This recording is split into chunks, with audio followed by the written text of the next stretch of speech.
Hey guys, and welcome to the very first whiteboard workout. So think about whiteboard workout as being a kettlebell for your brain. Hashtag whiteboard workout if you want to send any topics that you want to hear about in the future. But I'm very lucky to have for my first whiteboard workout the lovely Miss Petra. The crowd goes wild. Something like that.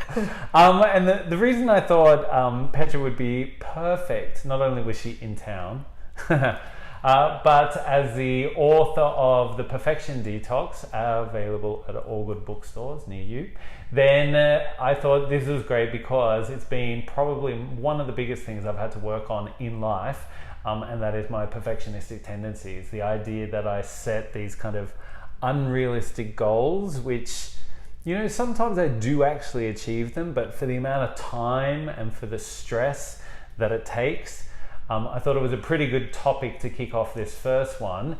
What is the cost of perfection? Well, I think the first thing is, like Greg, like you said, the cost for many of us is so internal that no one else sees it. And the cost for a lot of us is our happiness. It's like, so we all want to be successful in whatever business you're in.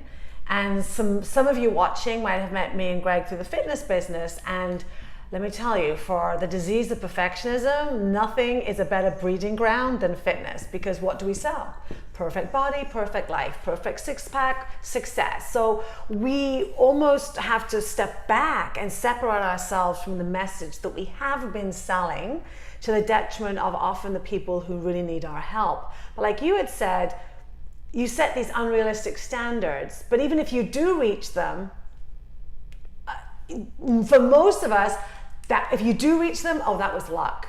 Yeah. If you don't reach them, let me go and beat myself up for 3 months. So we can talk about one thing that perfectionism, the cost it often does is our internal happiness, where we magnify the negative. Anything negative that we perceive happened to us, we're gonna blow that out of proportion. Yeah. We minimize the positive. Greg, you did an amazing job. I guarantee you, he doesn't let that sink in. He just brushes off, oh, that was just luck, or it really was me and the team.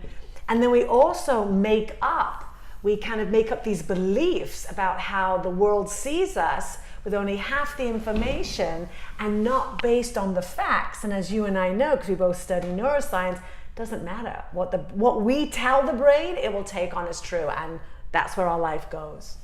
Yeah, it's funny you mentioned about magnifying the negative and minimizing the positive. I find this one here to be a pretty important one, because I know for me personally, what I do is I just change the goalposts.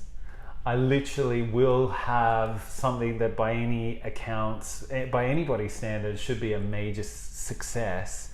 And all I do is, oh, well, now that that's done, wouldn't it be amazing if I now was able to do this with that? Do you even take a breath? No, no.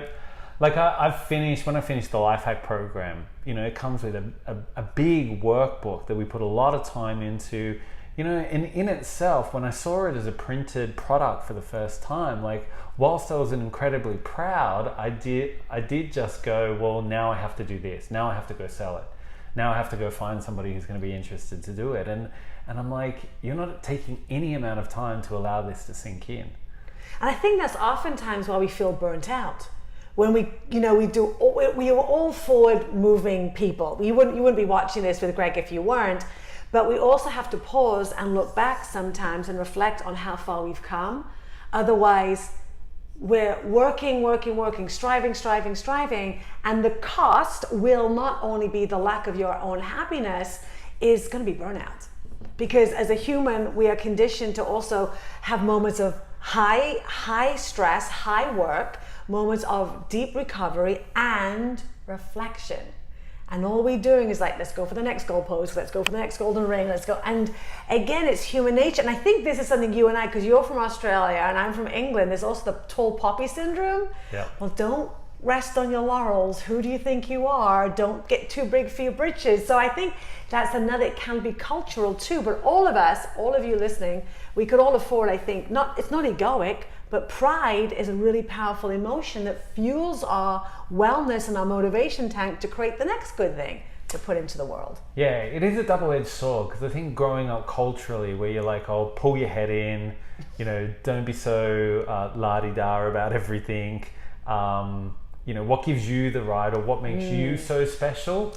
Once you're fed those things often enough, it does tend to place a limit on what you think is possible for yourself, and that can be quite detrimental, especially when you spend literally years thinking that. Like, I haven't had a disconnect about doing anything like this online, because I can remember having talked to Emma Barry only a couple of weeks ago. Shout out to Emma, where I said, I don't know, like, isn't there just so much noise going on? Isn't there, like, everyone's kind of pushing for their message to be heard? Like, aren't you just adding to the foray? And she was like, no, because it only takes one or two people to watch something from you that will have resonate from you, that will make the difference to them. So I thought, it's worth it. Yeah, and that's what the Life Hack program is too. I mean, it's so interesting. I always say we teach what we need to learn. Yeah. Hence why I wrote the Perfection Detox. Because the greatest muscle any of us will ever do, and that we often do need the workout for, is our brain. Because at the end of the day, it doesn't matter what you're doing, it's how you think about yourself. And in terms of if you're a coach or a trainer or whatever, it really doesn't matter what your client is doing, but how are they feeling about themselves? So I just think this is often, the one muscle that I said for like 20 years we studied from the neck down, and now I'm really only interested in what goes between the ears. Yeah, and the thing is when you understand the cost of perfection, like, it sits on you so heavily in terms of nothing's ever good enough. It starts literally chipping away at your self-esteem. So you start going, is this ever going to happen for me? Am I ever going to get there? And in fact, you're already there. I had a really interesting realization recently being back in Australia. And I was telling some guys on one of the leadership trainings that I was doing, oh, actually, I live in Hollywood now. And they're like, you what? I said, yeah, I'm just back for 5 weeks and I'm doing this. And then I go back, and then I'll be back in April. And I got to go to China next Sunday. And they're like, man, you're like living the life. And I was like, am I? Like, I suppose in many ways, I guess that's what most people would strive to do, to do something that you love and to be able to do it. But I'd never thought that that's how I would get there. And I'd never taken the time to actually go or be grateful for what I was doing.